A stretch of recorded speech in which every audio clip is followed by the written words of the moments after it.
it, we shoot it. Will the gun blow up this time? Guten Tag, Mausmensch and Fraus. Today we have an interesting slug called, officially, the tumbling tornadoes, but I also heard these were called the centrifuge slugs. These were made by Michael Yeah. This is his video explaining his theory on what they're going to do, how he made them, the weights, all the details, so be sure to watch that video. However, these to me resemble the good old shake weight. Ow. Now these are a combination of 3D printing and a little bit of machine work. Some metallic parts, the tube, and a little weight inside.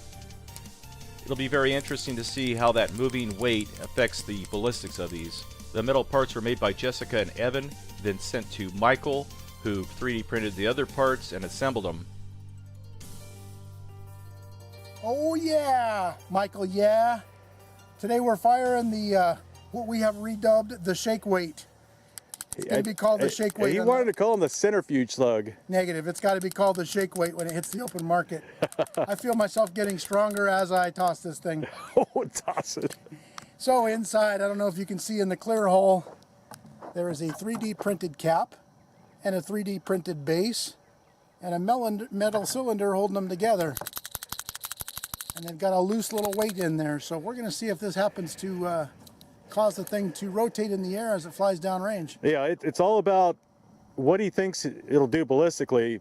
Having the weight at the back, he thinks it'll cause it to sling around and tumble. Much like the vaunted AK-74 round. Yep. We'll see how this works. I don't think we've ever shot anything with a moving part in it before. Parts. Yeah, that's going to be interesting. Yeah, we got to have springs and stuff to push them all apart. Yeah. From what I hear from the internet physicists. Okay, shake weight number 1. Fire! Fire! I was expecting a big thump. Even though it was very low velocity, it went through the jug, hit accurately, it looked like. Yeah. And we lost the weight. Virtually no recoil. And it actually came out the back, it was sticking out the back side of the water jug a little bit. Okay, ballistic gel. Let's see if I can remember to hit my trigger on my high-speed camera this time. I'm ready, hit it. I'm ready, hit it. Now, even though these were loaded with a low power charge, there was still a lot of shock there, and it really damaged parts of the 3D printing. Right before impact, we see the little metal weight inside ejected out, and that actually went through the gummy bear, which is made out of ballistic gel. Unfortunately, we had a lot of mechanical failures there. 3D printing is great stuff, but it can be a little bit brittle. So let's keep shooting and see if we can get one to stay together. Okay, we're gonna redo the water jug. Fire! Fire! So we zapped the little organic boy from Organic Valley.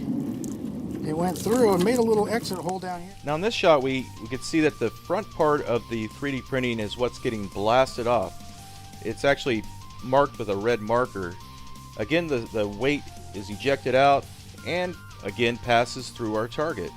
So basically the energy wave was transferred all the way through the slug, and it was just the inertia that knocked that piece off the front. Okay, Dutch Sense F111 panel. Can it defeat an F111? Hit it!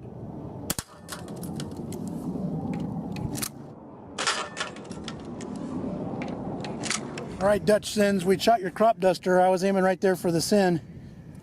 What is a Dutch sin anyway? I don't know, Sins. Probably splinters. Maybe it's like splinters in your toes from the wooden shoes. I bet it's some kind of weed. Cracked through the airplane skin right there. So I don't know if it passed through or if it just tore the thing. I think it bounced off. Look at the. Was it red there before, or was that my? No, marking? that wasn't red. So that's the stuff on the nose of. I don't know. That's weird. And finally, we have success. We have a slug that didn't break apart in the barrel, completely intact, and surprisingly it's flying kind of nose first. And then just that impact just shattered every 3D printed part on that slug. It just shows you how brittle that stuff is. And it was the red marking on the nose of the slug that kind of left a red stamping on the F111 panel. Now we'll see what it does shooting at a simulated wall, 2 layers of drywall. Fire! Pop down there. Yeah. Fire! So here's how we found it.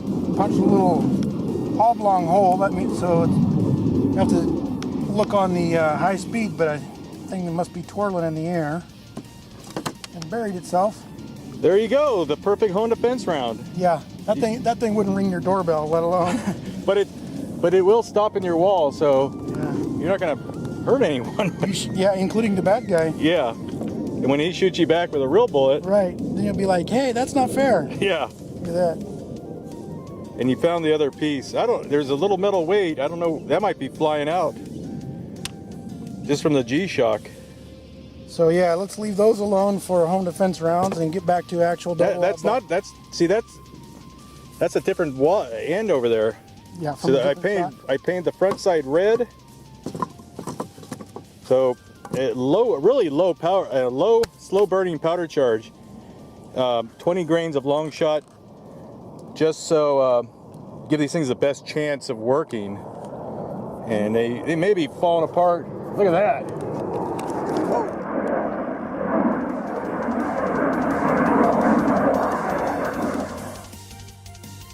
Okay, I'm easily distracted. Okay, we can see here that a layer of the back end actually broke off when it was shot. And look at that weird secondary explosion coming out of the barrel.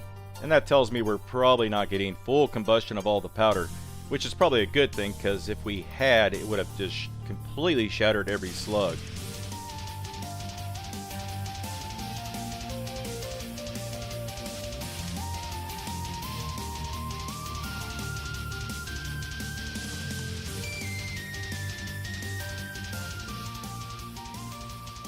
Even though we didn't have the tumbling action that we were hoping to see because of the counterweight inside the slug, the surprising part was that these flew through the air straight.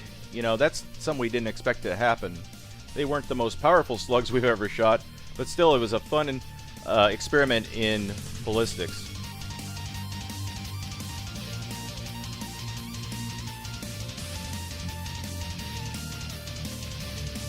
Cue the enchanted flute.